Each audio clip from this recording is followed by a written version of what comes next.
አበሻ ገራሚ ፍጡር መሆኑን ከድሮ ጀምሬ ብጠረጥርም በደንብ ወለል ብሎ የተገለጠልኝ በዚህ ወረርሽኝ ዘመን ነው።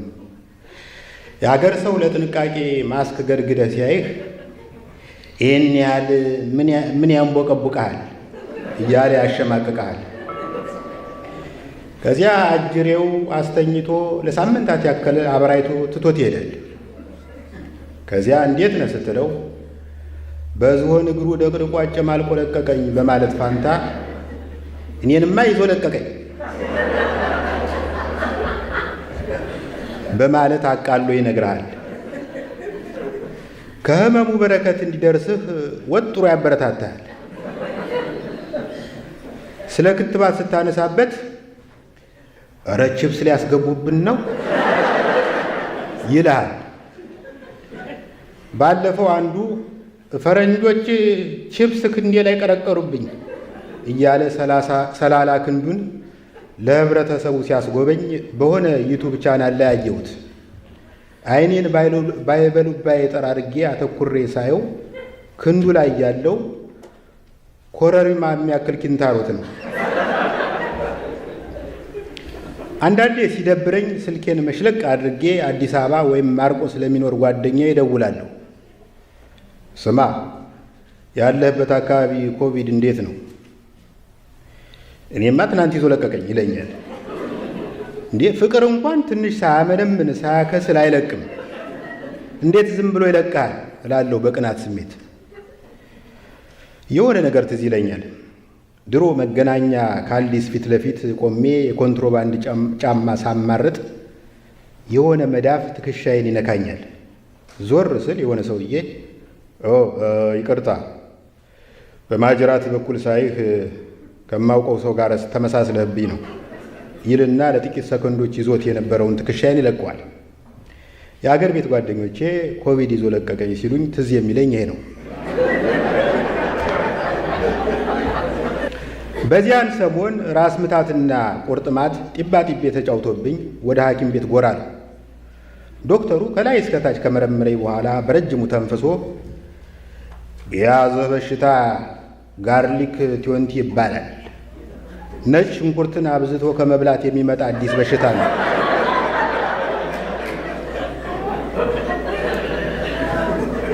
በሽታው ከፍተኛ ደረጃ ላይ ሲደርስ ያስቀባጅርሃል፣ ያስበደብድሃል። ርዕሱ ከይዘቱ ጋር የማይገናኝ ጽሑፍ ልትጽፉሉ ትችላለህ። ለሕይወት ያሰጋኛል ዶክተር አልኩት በጭንቀት ስሜት። ወል እንግዲህ አለ ዶክተሩ፣ ጠረን ያስመረረው ሰው ደብድቦ ሊገልህ ይችላል።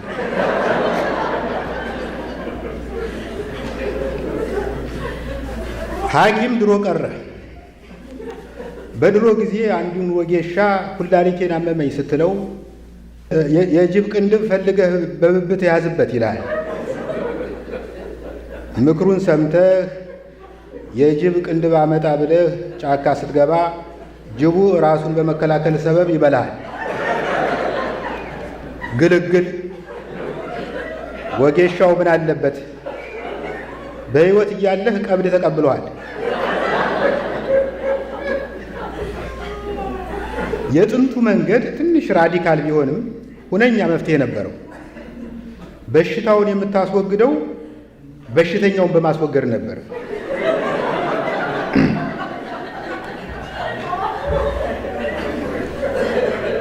በእውነት አንዳንዴ ስታስቡት ስልጣኔ የሚባለው ነገር ከንቱ ንፋስን እንደመከተል ነው። አሜሪካን የሚያክል የሰለጠነ ሀገር የኮሮና ክትባትን ለማግኘት ያየው አበሳ አይረሳም። የዚህስ የሀገራችን የባህላዊ መድኃኒት ድርጅት ተቋም ይሻላል። ድርጅቱ የኮሮና መድኃኒትን ለማግኘት በ7 አይጦች ላይ ሙከራ አድርጎ 5ቱ አይጦች ለህልፈተ ሕይወት ተዳረጉ። ተቋማችን አይቆጨውም። ቢያንስ ከዚህ በኋላ ዘመናዊ የአይጥ መርዝ ማምረት እንደሚችል አረጋግጧል። ክትባት የጀመረ ሰሞን ምዝገባውና ወረፋው አይቀመስም ነበር። አንድ ቀን ዝም ብዬ ድንኳን ሰበራ ጎራ አሉ። ምን ፈልገህ ነው ሲሉኝ የማትፈልጉት ክትባት ይኖራችኋል አልኩ ራሴን እያከኩ። እድሜ ስንት ነው አለች ነርሲቱ። ኦፊሻል ዕድሜ 40 ዓመት ይገመታል።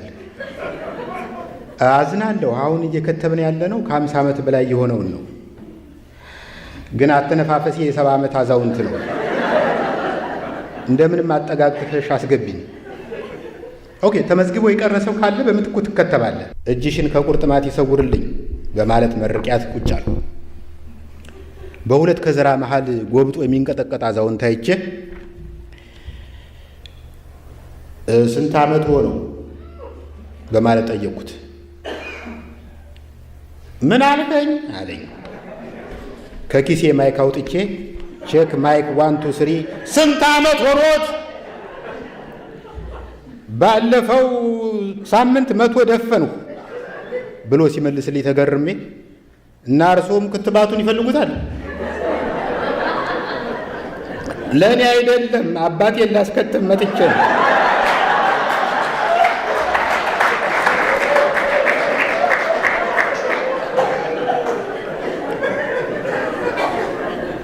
በመጨረሻም ተጠራው።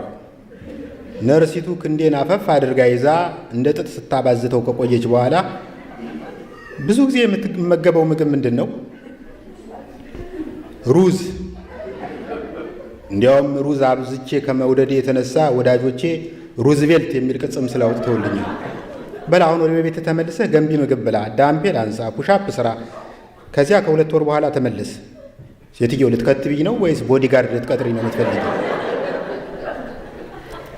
አሁን ሳስበው ሶሻል ሚዲያ የሚባለው ባይኖር የኳራንታይን ብቸኝነት ዘመኔን ምን አደርገው ነበር? ምን ይውጠኝ ነበር?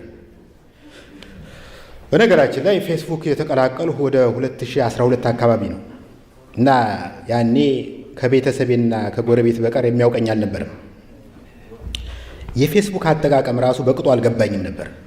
የሆነ ጊዜ ላይ 2 ሄክታር ቶክሲዶ ሱፌን ግጥም አድርጌ ለብሼ ጆፌ አሞራ የሚያህል ክራባት ጣል አድርጌበት ፎቶ ተነሳውና ፌስቡክ ላይ ለጥፉ።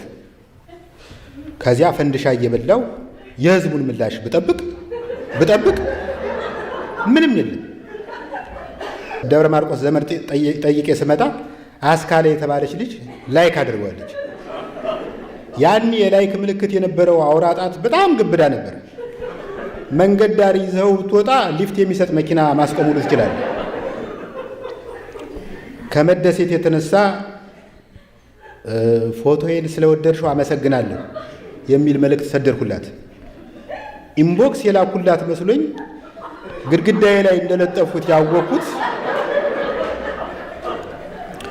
በውቅ የዛሬውን ግጥም ደግሞ ርዕሱን ብቻ ነው የለጠፍከው የሚል አስተያየት ሳነብ ነበር። አትፍረዱ።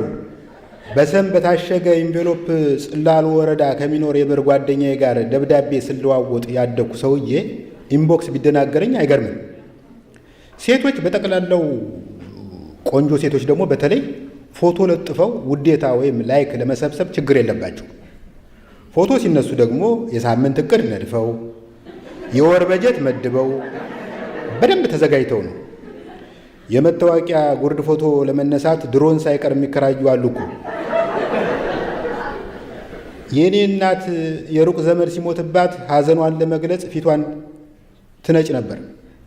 የዘንድሮ ዝነኛ ሴቶች በወገኖቻችን ላይ የደረሰውን ጭፍጨፋ እናወግዛለን የሚል መልእክት የሚያስተላልፍ ፎቶ ለመለጠፍ 4 ሰዓት ሙሉ ቁንጅና ሳሎን ውስጥ ይቆያሉ። ሰዎች ነን፣ እንድንወደድ እንፈልጋለን። 1000 ጓደኛ ኑሮ 10 ሰው ብቻ ፎቶን ከወደደው ይደብራል። ከወደዱህ በላይ ጭንቅላትህን የሚቆጣጠረው ጥግ ላይ ቆመው ከንፈራቸውን አጣመው ባላይ የሚያልፉ ሰዎችን ስታስብ። ለማንኛውም ብዙ ሺህ ሰው ፎቶ እንዲወዱልህ ትፈልጋለህ። አማላይ ወይም የአንዳሙስ ሴሌብሪቲ መሆን አይጠበቅብህም። የሚጠበቅብህ ይህ ነው። አዋሽን የሚያህል ባንዲራ ልበስ። ግንባርህ ላይ ኤርትራን የሚያካትት የኢትዮጵያ ካርታ ተነቀስ። ከጀርባህ የታወቀ ባለታሪክ ሐውልት ወይም የገዳም ወይም የመስጊድ ምስል ቢኖር አይከፋም። የኢትዮጵያ ፊደል ምልክት ያለበት ቲሸርት ልበስ። የኢትዮጵያ ቁጥሮች የተጻፉበት ሰሌዳ ወይም እንደ ፍሬው ኃይሉ አኮርዲዮን አንገት ላይ አንጠልጥል። በቀኝ ክንድህ ላይ ከቅዱስ መጽሐፍ የተወሰደ ጥቅስ ጣል አድርግበት። ግራ ክንድህ ስለምን ስራ ይፈታል? ደም ለግስበት። የሆነ ጊዜ ላይ አንዲት ቆንጅዬ ልጅ ፍሬንድ ሪኩዌስት ላከችልኝ። በእህትነት ተቀበልኳት። ትንሽ ቆይቼ እህትነቱን በአንድ እርምጃ ላሳድገው ብዬ በማሰብ በኢንቦክስ ሰፈርሽ የት ነው አላማ ሳለሽ ምናምን ማለት ጀመሩ። ጥቂት እንዳወጋሁት ግን በሴት ፎቶ የተጠለለ ወንድ መሆኑን ባነንኩበት። ነገሩ በዚህ ቢያበቃ ጥሩ ነበር። ትንሽ ቆይቶ ሌላ ሰው ታናሽ ወንድሙ ይመስለኛል ተመሳሳይ ፎቶ ገጭ አድርጎ እርኩሰት ማለቴ ሪኩዌስት ላከልኝ። ለጊዜው ብልጭ አለብኝ። ድርግም እስኪልብኝ ጠበቅኩና የሚከተለውን መልእክት ሰደርኩለት። ፎቶውን እንኳ ቀይሩልኝ እንጂ ቤተሰብ የቁም የተነሳችው ፎቶ የላትም። እዚህ ላይ አንድ ነገር ትዝ አለኝ። ድምፃዊ ኬኔዲ መንገሻ የሆነ ጊዜ ላይ በኢትዮጵያ ቴሌቪዥን የሙዚቃ ቪዲዮ ለመቅረጽ መጥቶ ጥሩ ላስተናገደው ዘበኛ ሌዘር ኮቱን አውልቆ ሸለመው። ከሁለት ካሴት በኋላ ወደ ጣቢያው ሲመለስ ተሸላሚው ዘበኛ አሁንም በዘበኛነት እንደጸና አገኘው። ጭራሽ ሌዘሩንም ዛሬ ገድግዶታል። ኬኔዲ ጠጋ ብሎ ሌዘሩን ባይኑ አጠናው። ክርኑ አካባቢ ትንሽ ከመንተቡ በስተቀር የድሮ ነው። ኬኔዲም ፈገግ ብሎ ዘቡሌውን እንዲህ አለው፣ ፍሬንድ ሌላም ነገር ቀላቅልበት እንጂ። ፌስቡክ እጅ ሲለኝ ደግሞ ወደ ቲክቶክ ጎራ ብዬ ፎቶና ቪዲዮ ቀላውጣለሁ። ስሙኝማ የድሮ እብድ ሙዚቃ ቤት በር ላይ ይደንስ ነበር። የዘንድሮ ዲጂታል እብድ ደግሞ ሞባይሉ ካሜራ ፊት ይደንሳል። የገዛ ራሴን ጤነኝነት የተጠራጠርኩት ኬፋ ሚዲቅሳ የተባለ ጴንጤ በሚያዘጋጀው ሙግት ላይ በማያገባኝ በማይመለከተኝ በስካይፒ ስሳተፍ ነው። የሙግቱ ርዕስ ዘፈን ኃጢአት ነው ወይስ አይደለም የሚል ነበር። ኬፋ ሚዲቅሳ በእውቀቱ ዘፈን ለአንተ ኃጢአት ነው ወይስ አይደለም? ወይ ችሎታ ሳይኖርህ ከዘፈንህ ኃጢአት ነው። ራሱን የቻለ ኃጢአት እንኳን ባይሆን ወደ ሌሎች ኃጢአቶች ያመራል። በምሳሌ ላስረዳ። የሆነ ጊዜ በጓደኛችን ሰርግ ላይ አንዱ የኃይልዬ ታደሰን ዘፈን ለመዝፈን ሞከረ። ድምፁ ግን ከኃይልዬ ይልቅ ለሻለቃ ኃይሌ ድምፅ ይቀርባል። በዚህ የተናደደው ሙሽራ ከአንዱ አጃቢ ጠመንጃ ቀምቶ ተኩሶ ገደለው። ወዳጄ ፍርድ ቤት ሲቀርብ እኔም በምስክርነት ቀርቤ ባርቆበት ነው ብዬ ዋሸው።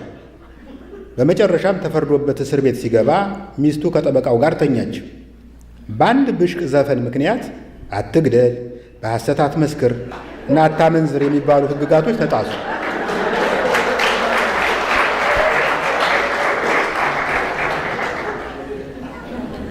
አንዳንዴ ደግሞ ለለውጥ ያክል ዩቱብ ላይ እጣዳለሁ።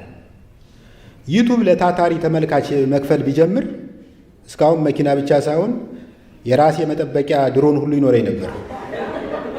ለመሆኑ ምንድን ነው የማየው? ፖለቲካ ለድሌም አላሳየው። ትናንት በርካታ ቆነጃጅት አንዱን አልባሌ ዘፋኝ ከበው ሲደንሱ አይቼ ዘና ነው።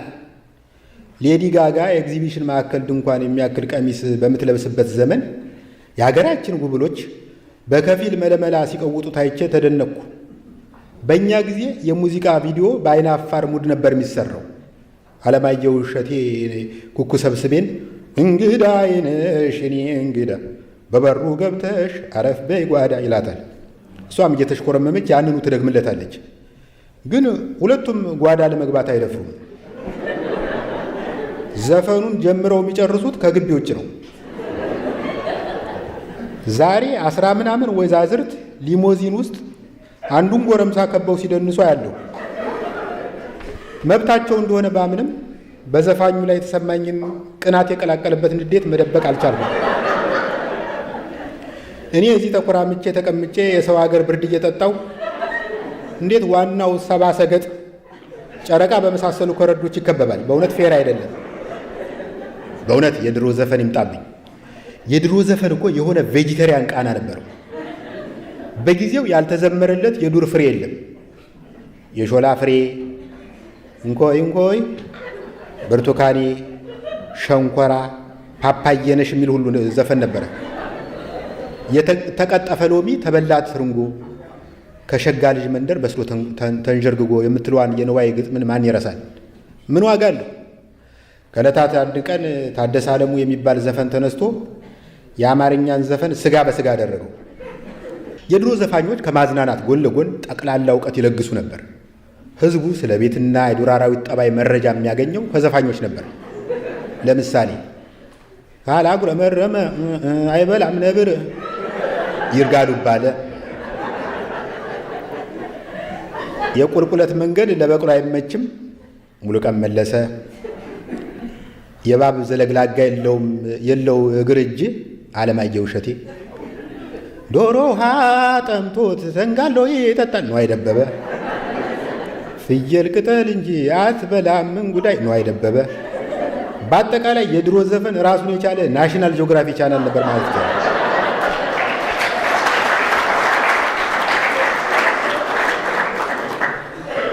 በደምሳሳው ሲታይ የድሮ ዘፈን ግጥም ብዙ አይመስጥም። በእኔ ግምት ሁለመናው የተዋጣለት የዘፈን ግጥም የተጀመረው በይልማ ገብረአብ ነው። አሁን ደግሞ ሀብታሙ ቦጋለ፣ አብርሃም ወልዴ፣ ኑረዲን ኢሳ ጥሩ ግጥሞችን ይጽፋሉ። ከቆዩ ዘፋኞች ውስጥ ግጥም የማይሰምርለት እያዩ የሚባል ዘፋኝ ነበር። የኢትዮጵያ ሬዲዮ እግር ኳስ ባስተላለፈ ቁጥር ለምን የእሱን ዘፈኖች እንደሚጥዳቸው እስካሁን አይገባኝም። እንስራዋን አዝላ በወገቧ ላይ እንስራዋን አዝላ በወገቧ ላይ ውሃ ልትቀዳ መሄዷ ነው ወይ ይላል እያዩ። አይ ኧረ የለም እንስራዋን ውሃዋን ልታስተምር እየሄደች ነው። በነጭና ጥቁር ቲቪ ይተላለፉ የነበሩትን የድሮ ሙዚቃ ቪዲዮዎች ባየሁ ቁጥር አንድ ነገር ይገርመኛል። ዘፋኞች በጣም የተጋነነ የእጅና የፊት እንቅስቃሴ ያደርጉ ነበር። ለምሳሌ ፀሐይ ዮሐንስ ከንዋይ ደበበ ጋር አንዲት ማይክ ተካፍሎ የሚዘፍንበት ቪዲዮ ውስጥ ባቄላ ምርቱ እንጂ አያምርም ክምሩ፣ ተጫዎች ምንድነው ማፈሩ ሲል በእጁ እንቅስቃሴ የባቄላ ክምርን ለተመልካቹ ለማሳየት መከራውን ያያል። ይሄ ለምን አስፈለገ ልትል ትችላለህ።